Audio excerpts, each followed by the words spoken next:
When Jenny Waycaster headed to the Upper Big Branch mine, she didn't know what she would do once she got there.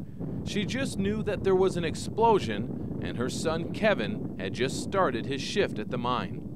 My heart was about to beat out of me. I didn't, and I was praying the whole way, God, keep him safe.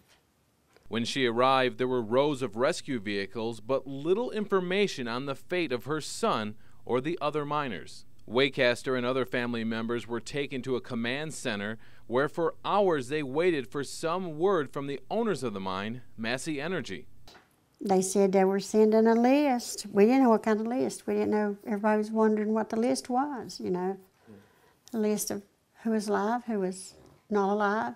The news that was starting to filter out was one of a massive explosion. Rails that cars, buggies, and heavy equipment, train rails that go back in, look like they've been twisted like a pretzel. More than 24 miners killed, the deadliest mining accident in decades, and a stark reminder of the dangers associated with coal mining. This coal mine is one of Massey Energy's largest, and inspectors say it was known as a gassy mine, releasing large amounts of methane gas every day, and the mine had more than its fair share of safety violations. Tim Bailey is a lawyer representing the families of miners, and he said this mine was an accident waiting to happen. Well, if you have a gassy mine and you have a history of violations of your ventilation plan, your dust control measures, then I guess in some ways it wouldn't surprise you there'd be an explosion. In the wake of the Aracoma and Sago mine disasters, Congress passed new legislation in 2006, which aimed to increase the safety of coal mines by providing refuge chambers, portable oxygen packs, and better communications. The fines for violations were also increased, but shutting down a mine still requires a long legal battle. And when companies do get fined, critics say the penalties are not large enough. Massey Energy had more than 500 violations at its mines in 2009 and was fined $168,000, or about what the company makes in an hour.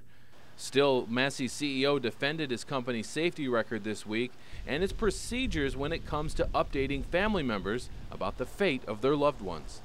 It's an accident. We're very sorry, and the guys that work at the mine, the supervisors, everybody did what they know to do, and I'm sure the agencies have as well. As for Jenny Waycaster, after waiting more than 7 hours for a list, it was a family friend, not Massey Energy, who told her about the fate of her son.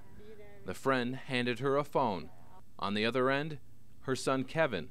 He missed being near the center of the explosion by mere minutes. I just see Kevin. And he said, "Mom," we both started crying. And I told him I loved him. Now, Governor Manchin says that once the investigation is over and the reports are on his desk, he will hold a public hearing to find out exactly what went wrong here and who is responsible. In Raleigh County, West Virginia, Lee Patrick Sullivan, Clean Skies News.